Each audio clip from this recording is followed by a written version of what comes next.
আজকে রেসিপি সিমের বিচি দিয়া মাশরুমটা কাটটা লাইছি, কাটটা ভালো করে ধুয়ে লইতেছি। এটা হচ্ছে মাশরুমের টুকরা, আর হচ্ছে আলু দিয়েও কাটটা টুকরা করে লইছি। সিমের বিচিটা বাইজা সিদ্ধ করে লইছি।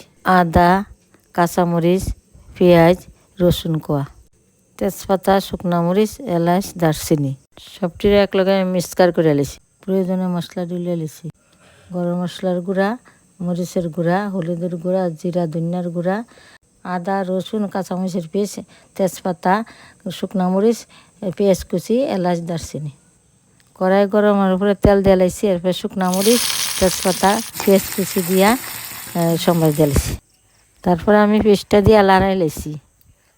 একটা পরে একটা মশলা দিয়ে লাইতেছি। এরপরে জিরা ধনিয়ার গুঁড়া, মরিচের গুঁড়া, হলুদের গুঁড়া, গরম মশলার গুঁড়া দিলেছি। মশলাটি কষানোর পরে আলুটি দিয়ে লাইছি, দিয়া লাইরা লাইছি, লাইরা সিমেন্ট বিচিটি দিয়া লাইরা লাইছি।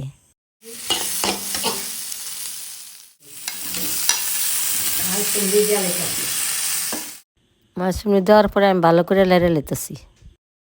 পরিমাণ মতো লবণটা দিয়ে লাইতেছি, দিয়া ভালো করে একটু কষাই লাইতেছি। এখন আমি 1 গ্লাসের মতো জল দিয়ে দিছি। 5 মিনিট মতন ডাক্কা দেওয়ার পরে আমার রেসিপিটা তৈরি হয়েছে। আমার রেসিপিটা যদি ভালো লাগে থাকে তাহলে লাইক, কমেন্ট, শেয়ার করে দিও।